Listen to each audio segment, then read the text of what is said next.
இந்த சொல்றீங்களா? மாதிரி வேலி ஆ.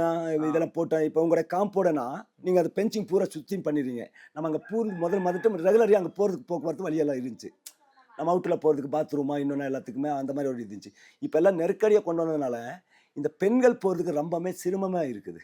பெண்களும் போயிட்டு பாத்ரூம் போகவே முடியறதில்ல. ஆண்கள் கூட எப்படியோ ஒரு வகையில ஏதோ ஒரு பக்கம் போயிட்டு நாங்க ஆண்கள் கூட வந்துர்றோம். அது ஒரு மாதிரி இருக்குது. அப்புறம் நாம எல்லாமே போயிட்டு இந்த பஞ்சாயத்துல போய் சொன்னோம்னா, இந்த பஞ்சாயத்துக்காரர் எதையும் எங்கள கண்டுக்கவே மாட்டேங்கிறாங்க. ஏன் நான் கண்டுக்க மாட்டேங்கிறாங்கன்னா, என்னன்னே புரிய மாட்டேங்குது. இவங்க என்ன ஒரு மலைவாழ் மலைவாசி தான் நினைக்கிறாங்களா என்னன்னே தெரியல எங்களுக்கு. ஐயா இந்த மாரி பாருங்க மழை பெஞ்சோம்னா எங்க ஊர் பூரா வீதி பூரா சாக்கடை தண்ணி எல்லாம் வந்துட்டு அடிச்சுட்டு மேல இருந்தெல்லாம் வந்து நின்னுடுதுங்க. இதெல்லாம் ட்ரைனேஜ் எல்லாம் கிளீன் பண்ணி சுத்தம் பண்ணித்தாங்கன்னா, அதுக்கு வந்து ஏத்திட்டு வரவே மாட்டாங்க. அது போக இது கழிவு தண்ணிகள் கொஞ்சம் கிளீனா பண்ணி தரேன்ட்டு அந்த பஞ்சாயத்து ஆபீஸ்ல போய் சொன்னோம்னா, சரி அனுப்புறேன்னு சொல்றாங்க, அனுப்பவே மாட்டாங்க. இந்த மாரி பிரச்சனைகள் எல்லாம் நெறைய உடைய இதுகள் இருக்குது.